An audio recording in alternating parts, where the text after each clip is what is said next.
Good afternoon, everyone. Welcome, everyone, to the District 30 House of Representatives virtual town hall. My name is Malcolm Chapman, and I've partnered with Elevate Rapid City to be the moderator of today's event. Before we get started with my prepared comments, let me just say I hope that each and every one of you that's participating in this today are being safe, and I wish you well and your families and your circles, and be safe and be well in these uncertain times. We're really excited that you chose today to be a part of this afternoon session as we invite local legislative candidates to share their platform, their ideas, and their story. In these uncertain times, public meetings and traditional campaign events are difficult to facilitate, so we hope that these webinars can help serve the public's opportunity to help you hear candidates themselves. Today we'll be joining us are the race for District 30 State House of Representatives, Trish Latner, a Republican running for District 30 House, Quinn Neff, Republican running for District 30 House, and Tim Goodwin, Republican seeking re-election for District 30 House. Florence Thompson is the last candidate running for one of the two available seats in the State House of Representatives, but she is not present with us this afternoon. As a reminder, these four candidates are facing a primary election on the 2nd of June. Just a bit about myself. Again, my name is Malcolm Chapman. I'm a longtime Rapid City resident, originally from Chicago. I am a speaker and soon to be an author, and I am a former elected official at the local level, at the city council level myself. I would like to now set the stage for this town hall. We are first going to introduce each candidate in alphabetical order by last name. Each candidate will have 5 minutes to introduce themselves. As candidates run through their introductions, the audience is encouraged to submit questions through the question and answer feature found on your screen. Once introductions are finished, I will begin to share questions that are received from the audience through the Q&A feature. Each candidate will have the chance to respond. Each candidate will then have 2 minutes to provide their answer before we move to the next candidate. We will rotate who has the first chance to respond based on an alphabetical order by last name. We have the ability to export all questions that are submitted today through the Q&A, so if your specific question is not read aloud, we encourage the candidates to reach out after this webinar and address your question directly. We will do our best to ask and answer as many questions as time limit allows. We will conclude once the stream of audience questions expires or we reach the time limit. There are 2 questions we sent to the candidates ahead of time to prepare. I will cover these topics if they aren't prompted by one of the audience questions. We will conclude promptly at 4 p.m. to be respectful of everyone's time. Now, finally, I want to set a few guidelines. As a reminder, only questions received through the Q&A feature will be submitted to the moderator to ask the candidates. We will not address questions sent through the chat feature. I, as the moderator, will strictly enforce the time limits. I will hold up a red card when the candidate has 30 seconds left. So when you see the red card, start to think about closing your comments. After 2 minutes, the candidate will be muted so that we can move on to the next candidate or next question. Most importantly, we will ask you to treat all the candidates and other webinar attendees with respect. If you abuse the Zoom chat feature in an inappropriate or a derogatory manner, we reserve the right to dismiss you from the Zoom webinar. And with that, let's get started. Tim Goodwin, can you start us off with introductions, please?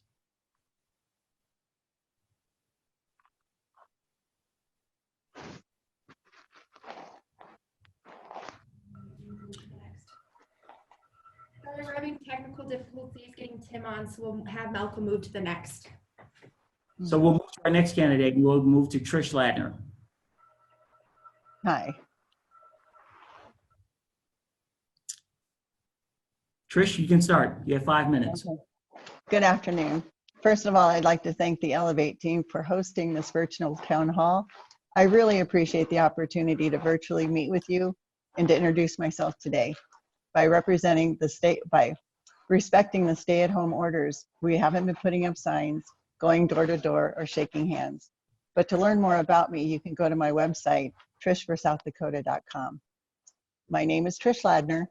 I'm a common sense conservative. I'm a political outsider, and I believe in enhancing education through leadership. I am unapologetically pro-life and pro-gun. I believe in limited government as outlined by the South Dakota Constitution and the Constitution of the United States, and I will fight to preserve and defend your civil liberties. I'm a wife, a mother, a grandmother, and a business owner. I'm on the board of directors for the Mammoth Site, the board of directors for Main Street Arts and Crafts Festival. I'm a member of the Southern Hills Economic Development, and a member of the Hot Springs Chamber of Commerce, and we attend the EV Free Church in Hot Springs. I'm a precinct person for Fall River County, and as a delegate at the 2018 GOP conference in Pierre. And we've been asked to apply to be delegates at the National GOP conference in 2020. In my spare time, I like to cook. I love photography and writing poetry. But truth be told, I think my favorite thing is mowing the lawn and listening to the meadowlarks sing. I have 35 years experience in business, both in the not-for-profit and for-profit arenas. On my way up through the ranks from entry-level positions to director, I was responsible for managing a $6.3 million budget and a staff of over 150 employees. As a result, I've developed great negotiating skills and the ability to work with teams and committees on both sides of the issues. In the recession of 2008, 2009, my husband and I lost everything. I mean, literally everything. We knew we had to think outside the box and reinvent ourselves. So my husband asked a great question, and it was, if money didn't matter, what would you do? Well, we would help small businesses, and so that they would emerge not just able to survive, but to thrive coming out of the recession. So we formed the PR marketing group. P is for Patricia, R is for Robert, and we were a group of two. Today we have over 40 clients from California, throughout South Dakota, and a children's medical center in Truskavich, Ukraine. You see, I know that we can do this. We can come out of this devastating pandemic and rebuild our lives. I know it because I've done it before. Coming from a corporate background, I understand budgetary process, and I will work to ensure that our staff remains fiscally responsible and presents a balanced budget every year. I am the owner of a cloud-based business, and I know firsthand the impact of internet speed on our businesses. I support Governor Noem's initiative to bring high-speed internet throughout South Dakota. By increasing our digital presence, it will help businesses, schools, churches, and community organizations better connect with our customers and their members. It would also attract young professionals who can now successfully work remotely with anyone, anywhere in the world, while living in our community and enjoying the benefits of living in the Black Hills. In District 30 and across South Dakota, we are in need of skilled workforce. I'd like to encourage more partnerships between education and businesses to create youth apprenticeships, career pathways, and technical education to build stronger workforce and equip students with workplace skills. I am a political outsider, and I will represent only you, the voter. I bring to the table a strong business background, a common sense approach. With 35 years experience in business in both for-profit and not-for-profit, I have strong background in fiscal budgets, overseeing a $6.3 million budget and working across departments to achieve our goals. I also have an understanding of the tourism industry, and I will promote the growth of tourism within our communities. The people of District 30 expect their elected officials to work hard, taking the lead to represent their values, and that's exactly what I intend to do. With small town roots and family in South Dakota, I am dedicated to serving the people of District 30. I appreciate your vote on June 2nd. Again, to learn more about me, visit my website at trishforsouthdakota.com. Please follow me on Facebook and Instagram. And you can also contact me via email with trishforsd@gmail.com. Thank you for your time. Trish, thank you. And now we'll go to Tim Goodwin. Tim, you have 5 minutes.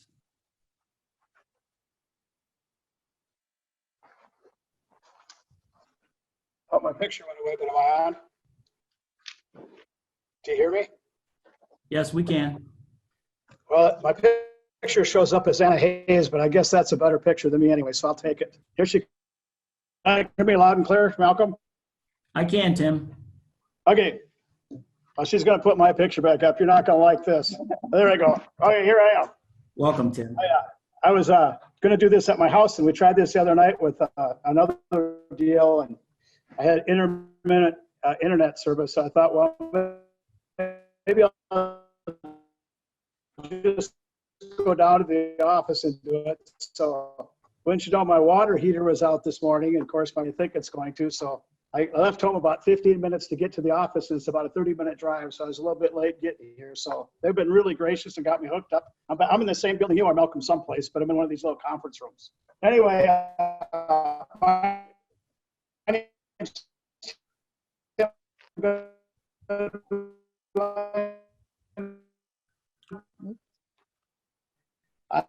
I'm running for Tim, real I think we're election. experiencing some technical difficulties with you. You're going to ask them to work on yours? The House Representative.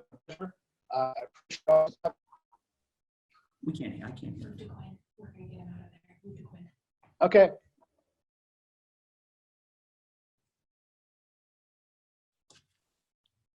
And we'll go to Quinn. Quinn, your 5 minutes starts now. Thanks, Malcolm. Can you hear me all right? We can, thank you. Cool. Welcome.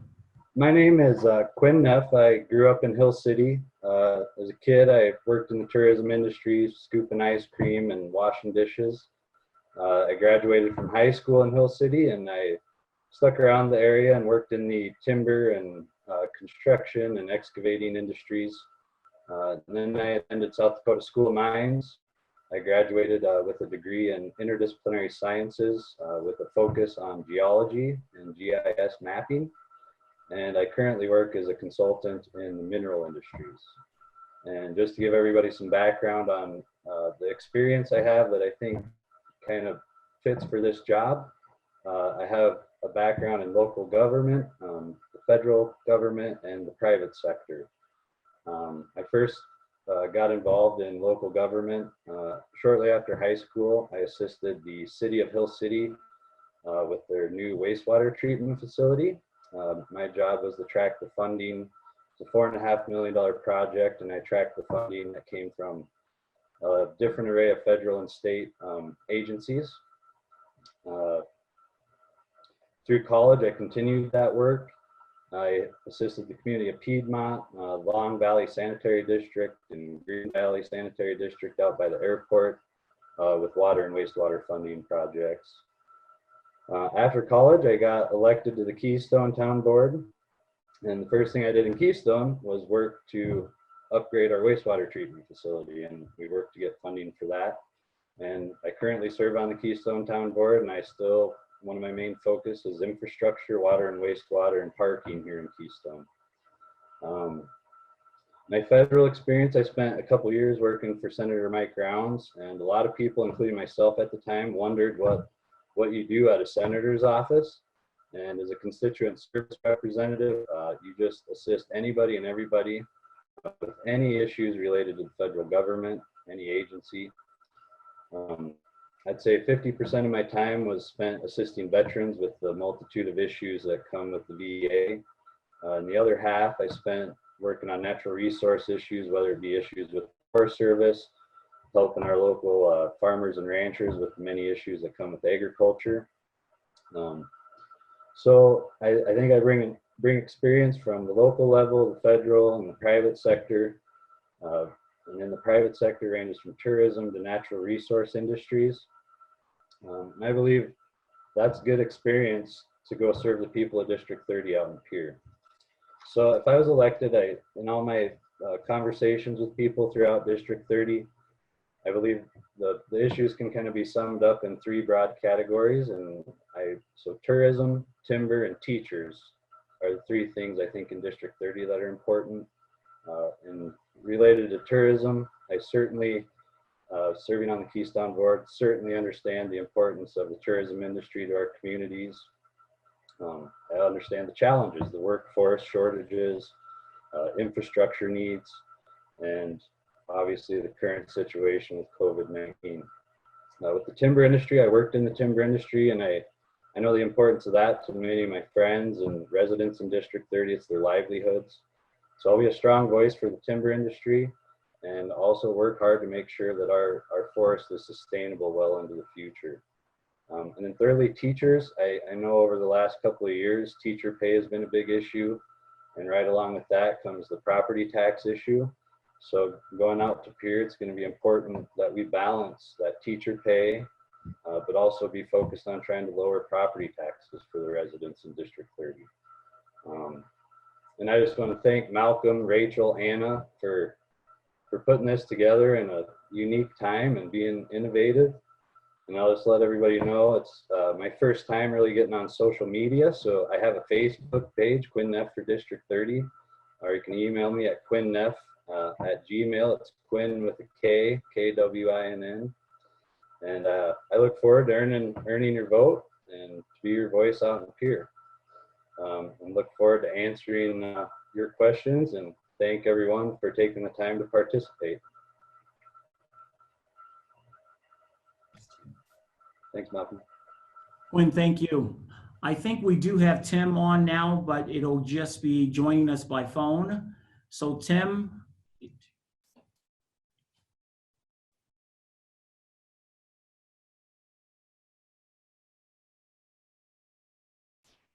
So Tim, can you hear me?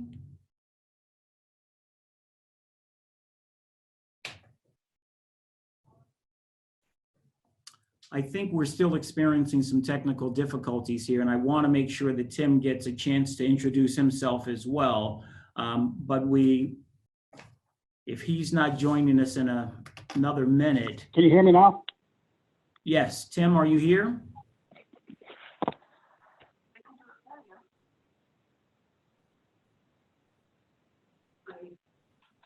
You there? Yes. There's nothing. Can you hear me? Yes, we can hear you. Hey, good. Finally, I got on. Holy cow, I've been having all kinds of problems. Wouldn't have been for Anna, I don't know what I'd do. Anyway, can I just go right into it, Malcolm? Yes, you have 5 minutes starting now. Please introduce yourself. Okay, good. Well, thanks, Malcolm, for hosting this, and all the people at here at the chamber. And I was supposed to call it Elevate. I'm sorry, I said the wrong word. I appreciate hosting this. I'm better alive, like I'm sure the other two candidates that already spoken are. We're better looking at you now and talking, but if this is what we got to do, this is what we got to do. I'm asking for a re-election, and the reason why is that I've served 2 terms there. I've got a good foothold on what's going on up here. I've got established fairly well. I have a lot of rapport with all of the legislators that are there, and I'd like to continue working there for the good people of District 30. I bring to the table 24 years in the United States Army. I went in as a private, and I walked out as a lieutenant colonel. I had all kinds of schools and episodes that happened, of course, along the way. I enlisted out of high school in 1973. I grew up on a small farm out of Watertown and enlisted. Then went to basic training the day after I graduated. I talked 9 other guys to go with me. And I was a paratrooper in the 82nd Airborne Division. I did that for 3 years, got out, went to college, and eventually served throughout the country. My last assignment was with the South Dakota National Guard. I was a recruiting and retention commander. Supervised about 80 people running a recruiting force, and also had the retention mission, which is trying to keep everybody to stay in the Guard too, so you didn't have to replace them with new recruits. In that career, also when I was executive director of the Employer Support Committee, which is a great committee that works with all the reserve units in the state, both the Army and Air Guard, the Army Reserve, and the Naval Reserve. There isn't a Marine Corps Reserve, Malcolm, otherwise we'd have worked with that. And we just are a liaison with all the employers as far as getting offer training and that. And so we had all kinds of support groups throughout the state, would go on boss list to DC, do all kinds of things. And I was executive director for that for 5 years too as an additional duty. After retirement, I was only 41 years old, so I had to do something else. So I got into business as a sales manager for home improvement companies. Did that for over 20 years. 5 times I was the top wage earner in the United States. 8 times I was the top salesman. Actually worked as a sales manager, but actually ran the appointments with my guys and gals because I thought it was important to set the example and train them how to do the job. And it was a really fun job. Got to meet a lot of people. Mostly did most of my calls in the Southern Hills and Rapid City. So I got to meet a lot of people at District 30. So when I decided after I retired that I'd like to run for office, geez, I knew a lot of people already, so that was a big advantage. And I thought I could continue to serve in another capacity. So I decided to run for the legislature. Ran for the legislature 4 years ago. I had 5 people in the primary. Was lucky to come out the #1 vote getter. Served 2 years. My first 2 years I served on transportation and taxes. Transportation I thought was important to be on because the district is 110 miles by 80 miles. There's lots of roads and bridges. So anything we can do to enhance that surface there that we have to, keep in a safe condition, I thought transportation would be ideal. And taxes because, I think that's the biggest thing as a conservative. You always want to look at ways to lower taxes, really take a look at property taxes in that area particularly. I ran for re-election. I was the top vote getter of all 70 House races last time. So that was kind of a good, good notch in your belt, I guess you'd say. It was because I have such great support in the district and the people in District 30. It's unbelievable the support they give me, and I just really appreciate, all their votes last time, and I'm hoping I can do the same this time. I'm a Christian conservative Republican. Christian means that my direction I take from the Bible. Conservative, it's the Constitution, both the state and the United States Constitution. And being a Republican, I go off the Republican platform. So if you know those 3 things about me, you pretty much know how I'm going to vote on it or how I stand on a given issue. I'm an avid hunter and fisherman, probably to a fault. I'm really into lion season. I've been lucky to harvest several lions. I take people lion hunting. My 2 boys are addicted like I am. And next year, my oldest grandson's going to be old enough to hunt lions. He's been with us hunting, but he's actually going to be able to have a license. We're excited about getting him a lion as well. And I hunt and I fish pretty much all year long. The only time I fish, I guess, when there's a hunting season going on. So now it's fishing season. Tim, so you that's what we're can't doing see now. us, but it's 30 seconds remaining. Okay. I'm also pro-gun, pro-life. Really interested in continuing to save the VA in Hot Springs. I think it's time that we take a look at reducing property taxes, but with COVID-19 and the loss in revenue, we're going to have to get through that hurdle first. I believe in limited government. And I'm also a majority whip in the House. That means I'm in leadership. And I get in on a lot of the meetings other people wouldn't be able to get in. And I'd like to run for majority leader. And the reason I like that position is I'd run the agenda for the whole House of Representatives. And I think running the agenda, you can really do a better service for your constituents. I mean, you have more clout. You can actually have a better chance of getting bills before the right committee and get them through that. Thank you to all 3 of the candidates for checking in and introducing yourselves. Now we'll start with the round of questions that are coming in through the question and answer feature on Zoom, on a webinar. And we'll start this question with Trish, and then we'll go to Quinn, and then we'll go to Tim. So Trish, you'll have 2 minutes. Each of you will have 2 minutes to answer. So the question is, would the candidates please explain their level of support for public education? And Trish, you have 2 minutes. Well, I believe that our children are our greatest asset. I believe that they need the funding. I believe they need innovative learning. I think with dealing with the COVID, we've become very resourceful with online learning. I think that we could develop that. But you see some of the other countries and they pour all their resources into their children in their education of the next generation. And I think we need to focus on that and make that more of a priority. Thank you. Trish, thank you. Quinn. Yeah, going to school in Hill City, I go play basketball in Hill City with a lot of teachers and folks in Hill City. So I think a big part of supporting local schools is communicating with the school boards and the administrators, so you know exactly what those issues are. I'm a big supporter. I hang out with the high schoolers when we play basketball, and so I look forward to reaching out during this campaign to the other school districts that maybe I'm not so familiar with, Edgemont, Hot Springs. But I am a big supporter of the schools. But again, with the current situation and budget cuts coming, like in Keystone, everybody's on deck for cutting budgets, and that's going to have to include school boards. Unfortunately, are going to have to take a look at being more efficient. It's just not something that one person is going to stand out and have a budget, and it's got to be all hands on deck on a budget when you're looking at a situation like this. Quinn, thank you. I'll read the question again. Would the candidates please explain their level of support for public education? Tim, you have 2 minutes. Thank you, Malcolm. My level of support for public education is high. I myself went through K through 12 in public education. My 2 sisters did, all my 4 kids did, and I have grandkids in the public education system. In all those people that I just mentioned, there's not one that I remember having a bad teacher. All the teachers went above and beyond what was required of them. This last year in the legislature, there's a big fight on what we're going to pay the teachers for a pay raise. And the state statute, which is the state law, said they have to get a raise of 3%, this is a state law, or the rate of inflation, whichever is less. The inflation last year, when they're going by, that was 2%. And we fought all session long on if we're going to give the teachers a 2% raise.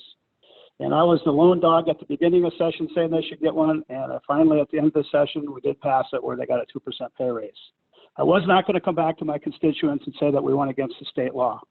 If we weren't going to do that, we should change the law. And there was no appetite to change the law. So in my book, a 2% raise is an insult. We should give them more than that, although we don't have limited resources.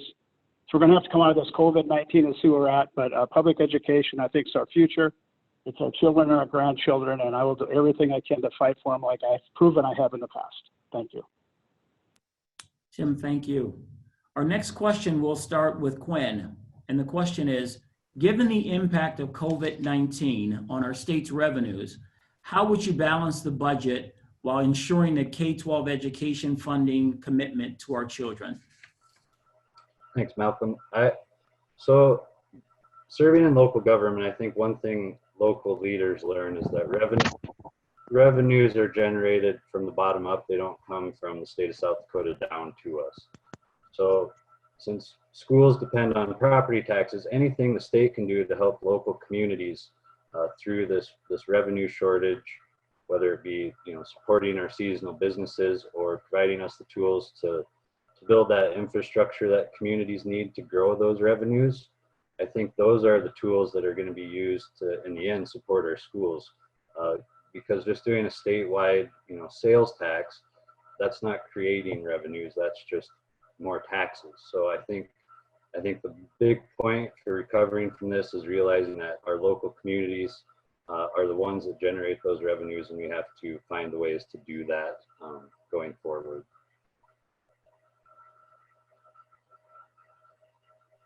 Quinn, thank you.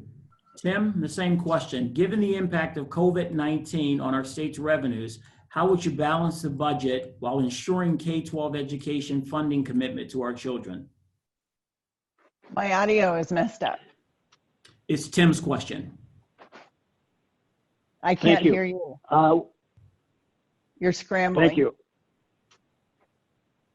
Can I talk, Malcolm? Yes, Tim. Can you hear me? Yes. Okay.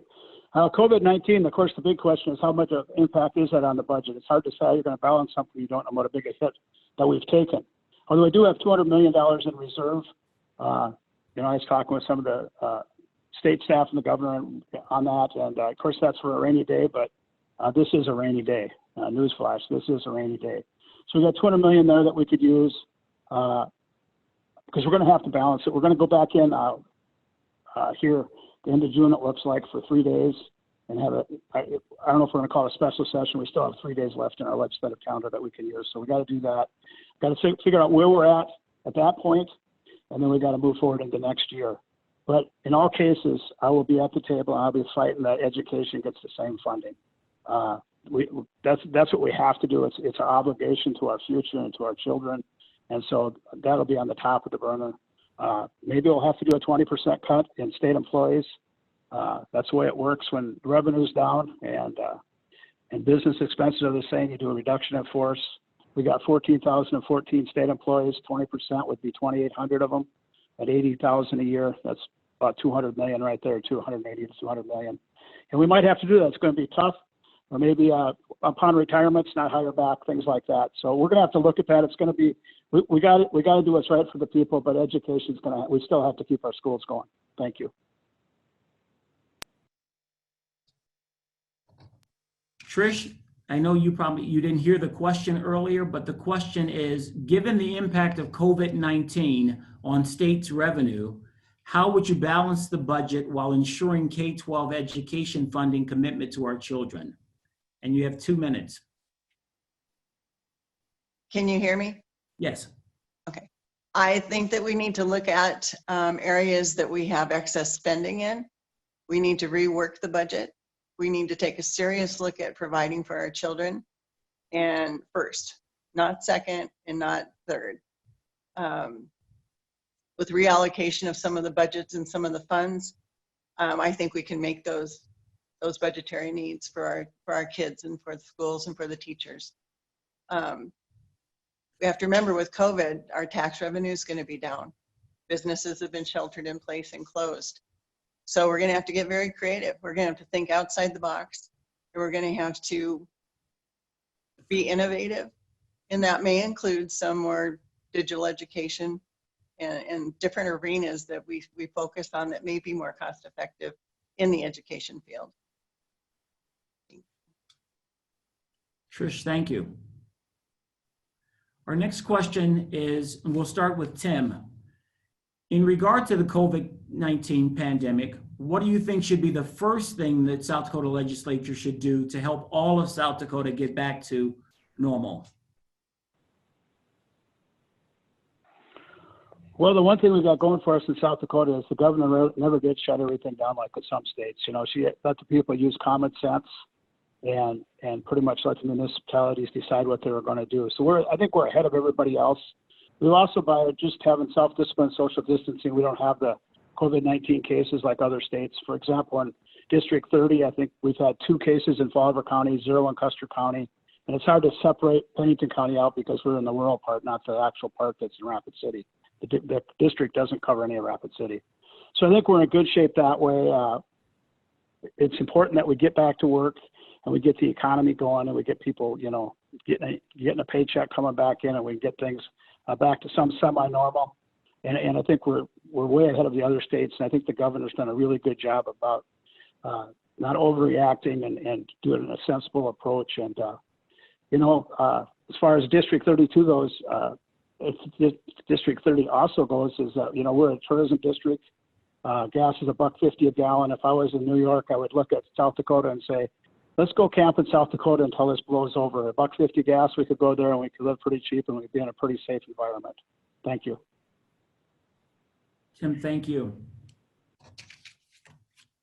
The same question for Trish. In regard to the COVID-19 pandemic, what do you think should be the first thing the South Dakota legislature should do to help all of South Dakota get back to normal? I'm not sure that we'll ever get back to normal. I think we're going to have a new normal. And what that is, we don't quite know yet. We don't quite know, but we need to encourage businesses to, once again, think out of the box, to be creative, to set a atmosphere within their businesses that makes people feel safe coming out and shopping again, going to theaters, going to restaurants. I've talked to several people within the community and they're not going to go out for a while. They don't feel safe. And just one example is I had to go to the dentist last week. They were taking emergencies. And my hat's off to him. They have put strategies in place. They have a table outside the lobby area. They interview you, they take your temperature, they give you a questionnaire before you go in, before you meet with the staff or the dentist. He's innovated. He has been practical and put steps in place. And I think if we can do that and we can make people feel safe, then we will achieve our new normal, whatever that's going to look like. Trish, thank you. Quinn, do you need me to repeat the question? No, I think I got it. Thanks, Malcolm. I think the first thing we should do is, I'm kind of a history guy, so I think we need to look at this whole pandemic situation and with South Dakota Department of Health and take what we've learned from this and prepare for the next one so we're better off if it comes again. When it comes to businesses and returning back to normal, I think on the federal and the state level, when I talk to seasonal businesses in Keystone, they've been given the resources they will need to bridge this gap. But at the same time, watching Keystone as the weather gets nice, we're seeing people come here. Mount Rushmore is quote unquote open. Businesses are slowly opening. As Trish mentioned, innovation is key. So we're seeing a lot of businesses be innovative. So I think when we talk about normal of people walking down a crowded boardwalk and filling restaurants, that may take some time. But I think, we're not completely shut down, which gives us a jump start on returning to normal. But as the weather gets nicer, I think we're going to see people come to South Dakota, and I think we're going to see businesses adapt to what they need to do to survive. So on the legislature part, I think we need to learn from this and prepare for the next one. Glenn, thank you. Our next question is, and we'll start with Tim. What legislation do you intend to propose in the next session?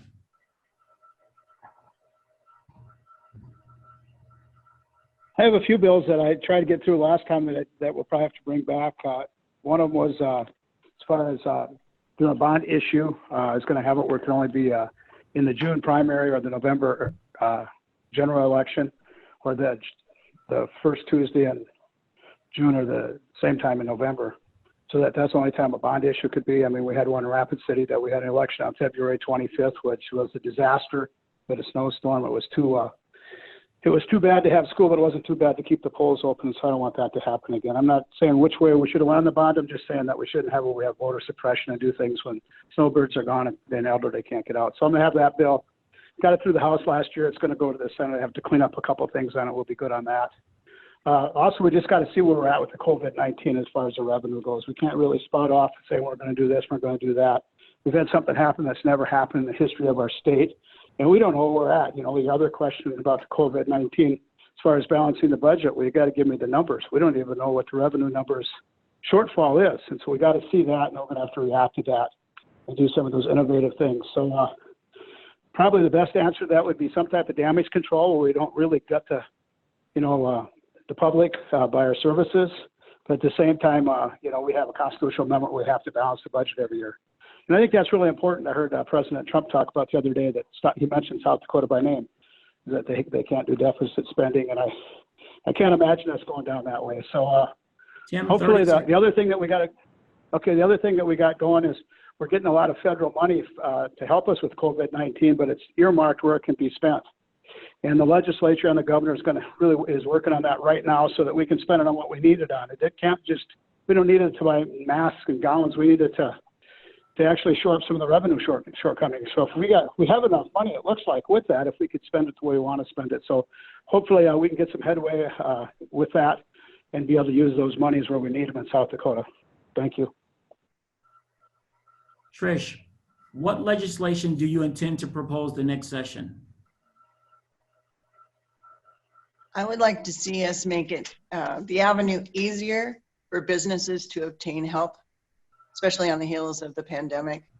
You're right, we have not been affected as much as other people, but the money that's out there federally is really difficult to access. I've been speaking with many business owners throughout District 30, and it's not an easy process. And I would like to see safety nets put in place and legislation to ensure that federal funds can easily be obtained by the people who need them the most. Trish, thank you. Quinn. Yeah, I think that's a good question for a sitting legislature. I guess my first time running, I don't have a specific piece of legislation I would see myself going out there to push. But I think we know the issues, and I think every session we see different bills come up. So I don't have a specific piece of legislation, but talking to business owners, again, in Keystone, the first ones that applied for federal funding got it and then ran out. So I think on the state level, there's the potential we need to put some more safety nets in place. But again, we haven't seen how the summer is going to turn out yet. So I'm going to kind of dodge that question. I don't have a specific piece of legislation to push out here right now. Quinn, thank you. We'll start with Trish on this next question.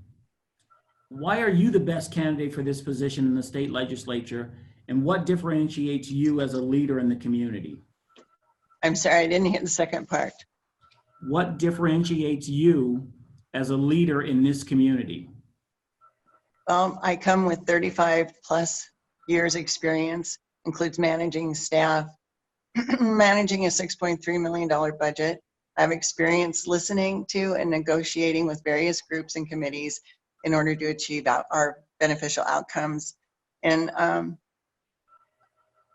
I think that with my social media expert and ability to stay connected and communicate quickly with my 30th district constituents, that I can have them stay informed and up to date and interactive exchange with me as a legislator and peer. And I look forward to serving them. Trish, thank you. Quinn. Yeah, I believe I'm the best candidate. I don't claim to be an expert in any one issue or any specific topic, but I think I have a diverse background that applies to a lot of different disciplines, whether it be ag, timber, tourism. And throughout my time in local government, I've built a lot of relationships with other Black Hills mayors. And I think, District 30 is part of the Black Hills, but I really think the Black Hills is one big community. And sometimes legislation out in Pierre affects all us in the Black Hills as communities. And I think having those relationships with the other towns in the Black Hills will be important out in Pierre, and just give not just only District 30, but all our Black Hills communities kind of the perspective from a tourist standpoint. And I think watching Pierre, I think it would be good as a prerequisite for legislators to have some background in local government, just to connect with some of the local leaders better. But there's also a perspective of the residents that don't live in those communities, and that's our ag and timber and other folks. So I think my background falls in line with a lot of the voters and what their jobs are here in District 30. So I think I'd be a strong voice for cities, towns, and residents and everyday working people in District 30. And thank you. Tim. Why am I the best candidate for the job? It's because I have the most experience. I've served 4 years already. I've been in leadership in the House, so that proves that I already am a leader. I plan on running for the majority leader spot for the House. I come with a vast life experience. I'm the only candidate that has military background. Our district is the highest percentage of military, I think, in the state. We have a veterans home. We have a state home, a state veterans home. We have all kinds of veterans organizations. And I think one person that goes to Pierre, at least one of the two, because there are two of us that are going, should be a veteran and should have military service. I guess the experience would be the best part. I mean, it's really not a fair question with people that haven't served and people that have served. The fact that I've served 4 years, I know the ropes, I know the way around. Whoever gets elected as the second person from the district, I'll be more than happy to give them everything I know and try to help them as much so that we can be a team working together for the voters. But I guess the voters can decide who will be the best, but I have the most experience and the most leadership background of any of the candidates. Thank you. Tim, thank you. And our last question, what do you see as the best process to get the big three in the state budget to be more stable and still support all the other needs in the state? For those of you who don't know, the big three refers to teacher pay, centers of Medicaid, Medicare services, and state employee pay. So the question is really about teacher pay, centers for Medicaid and Medicare, and state employee pay. What do you see as the best process to get them to be more stable and still support all the other needs in the budget? And with that one, we'll start with Tim. I'm sorry. You want me to go, Malcolm? Yes. Okay, thank you. Yeah, the big three, it's funny you said that. I thought, geez, do you know what the big three are? And we fight about that about every day in session. We go through the big three and where we're at. Like I mentioned earlier, state statute had it that you had to have 3% for teachers pay raise, or the rate of inflation, whichever was less, and it was 2%. And so no matter what, we were going to go 2% with teachers. The other two were going to have to go with 0. Luckily, we did find money at the end of the session where we got everybody a 2% pay raise across the board. But that's a tough one. When you get to peer those are the three you're going to fight with all along as far as getting funding for them. We just got to come up with ways to get more revenue. And we get more revenue by raising businesses and our tax base. And I think we can still do that. I think we're doing some innovative things. Anytime we can get a business to move here. Actually, I think COVID-19 is going to help us because people are going to say, okay, being in New York City or being in this big metropolis area might not be the best thing. Why don't we have a company and move to South Dakota? And of course, everybody knows the best place in South Dakota is the Black Hills. I mean, it's a gorgeous place to live, as we all know. That's why we're here. So I think we can actually, with automation and everything that we have nowadays, companies can be remote. And we've had a lot of that happen already. Black Hills Energy is a prime example of what they did here. And so I think we just got to do it through the business climate. We don't need to raise taxes on individuals. We need to bring business in. The more business we in, the more tax revenue we'll generate, and the more jobs it'll create, and it also snowballs down through the community. The other thing that's going to help us tremendously is we're getting the B-21. We're getting the B-21 Raider and a mission to everybody that trains on the B-21 Raider at the base. That is absolutely huge. It's the biggest thing that's ever happened to South Dakota. It's bigger than Citibank in Sioux Falls. And we're going to have an absolute boon in the Black Hills. And that's going to affect all the Black Hills. It isn't just Rapid City. Be all the way down to Hot Springs and Edgemont. And so we have a bright future in front of us as far as our district goes, because this is going to be a huge influx getting the B-21 Raider, and the mission to anybody that touches that plane has to be trained here as well. Thank you. Tim, thank you. Trish, the same question. It was dealing with the big three. What do you see as the best process to get the big three in the state budget to be more stable and still support all the other needs? And again, the big three are teacher pay, centers of Medicaid, Medicare services, and state employee pay. It's not an easy question to answer. I agree with Tim that it boils down to increase in business, bringing in industry, developing our economic development so that we bring in the larger companies, whether it's remotely or physically. I do agree that the Black Hills is the best place in the world to live. And I believe people are starting to see that too from the media, and I'd rather be here than New Jersey. On Medicaid and Medicare, I'd like to take a look at tightening up on Medicaid fraud. Medicare, I don't think has that problem as much. But as we run into teachers and we run in teachers' pay and state employee pay, we have to also address the pensions and how to fund the pensions. It's not just their pay. And so many states are going under because they're not able to fund the pensions. They're in real trouble. We need to take a long, hard look at that. I don't know what the solutions are. I would have to research it, and I'd love to, if anyone has a question on that, email me and I'll get back to you, and I'll post my answer on Facebook so everybody can see it. But with the decrease in revenue and tax revenues, we're going to have to take a long, hard look. But like I've said before, I support teachers and state employees. Everyone deserves their rightful pay. And I would like to look into that some more. Trish, thank you. Quinn, do you need me to read the question again? No, I wrote it down, so I got it. Thanks. So for any budget like this, obviously revenue growth is the answer to stabilizing things. It comes with a lot of questions right now. But in District 30, regarding education, we have a lot of federal lands in District 30, and the schools used to get a good chunk of money for federal impact aid dollars. So I think on the education, we need to look at what those past revenue sources were. Instead of now it's majority property taxes. So we need to look at the federal impact aid dollars. And then the timber industry used to but generate revenues for schools. And I think that's decreased over the years. Medicaid, Medicare, I'm going to have to do some more research on that. But a big point, again, is we're just starting this tourist season. So we need to plan for it, but we might be surprised at the summer revenues by the end of August, we'll see how the facts play out, but we need to be prepared. But I'm optimistic seeing what's going on in Keystone with people showing up. State employee pensions, I don't know a lot about it, but I'm always willing to learn, and I know that's a big issue in other states. Illinois, I know for sure, but I don't think South Dakota, we're in a situation quite like that. But again, being local government, the revenues that support those budgets are generated from the sales tax dollars here in our communities.